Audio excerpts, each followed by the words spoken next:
Assalamualaikum warahmatullahi wabarakatuh. Perkenalkan, nama saya Bella Nurjayanti, NPM 521037, kelas 4B PGSD dengan MK Telaah Kurikulum, dosen pengampun Bapak Tio Gusti Satria, Magister Pendidikan.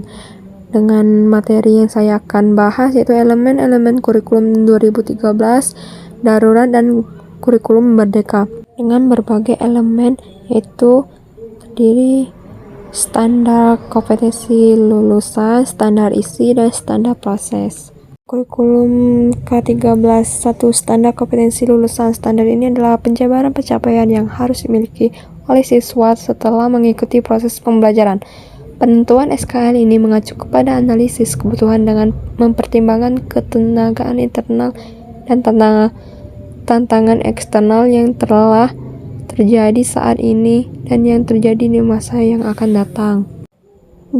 Standar isi. Standar isi merupakan materi yang harus diberikan kepada siswa untuk mencapai SKL. Pada standar isi ada 3 kompetensi yang harus dicapai, yakni kompetensi sikap, pengetahuan, dan keterampilan. Pada kurikulum 2013 terdapat perubahan, yakni kompetensi inti dan kompetensi dasar. Kompetensi inti terdiri dari 4, yaitu spiritual, sosial, pengetahuan, dan keterampilan. 3. Standar proses. Standar ini mengandung sistem atau cara atau teknik bagaimana kita menyampaikan materi kepada siswa. Pada kurikulum 2006 atau KTSP terfokus pada eksplorasi dan elaborasi dan konfirmasi, sedangkan pada kurikulum 2013 dilengkapi dengan mengamati, menanya, mengelola, menyajikan, menyimpulkan, dan menciptakan.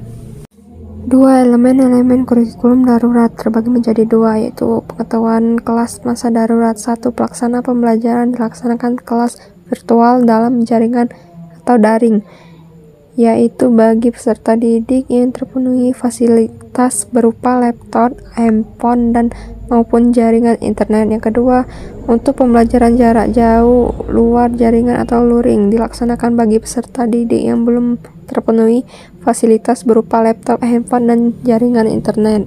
Dan yang kedua, penilaian hasil pada masa darurat. Penilaian hasil belajar mencakup aspek sikap, pengetahuan, dan keterampilan.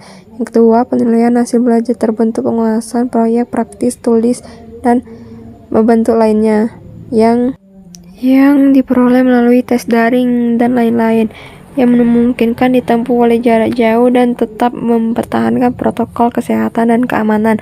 Ketiga, penilaian meliputi penilaian hari atau PH, penilaian semester atau PAS, dan penilaian akhir tahun atau PAT.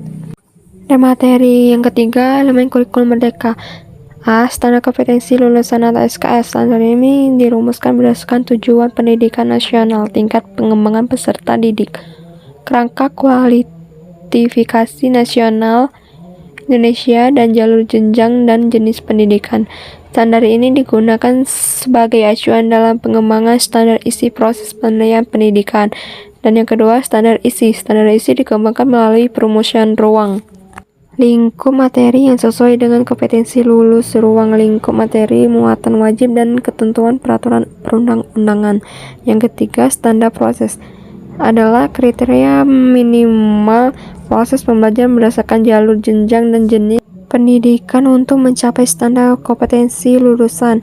Standar ini digunakan sebagai pedoman dalam melaksanakan proses pembelajaran yang efektif dan efisien, sehingga mampu mengembangkan potensi prakarya, kemampuan, dan kemandirian peserta didik secara optimal.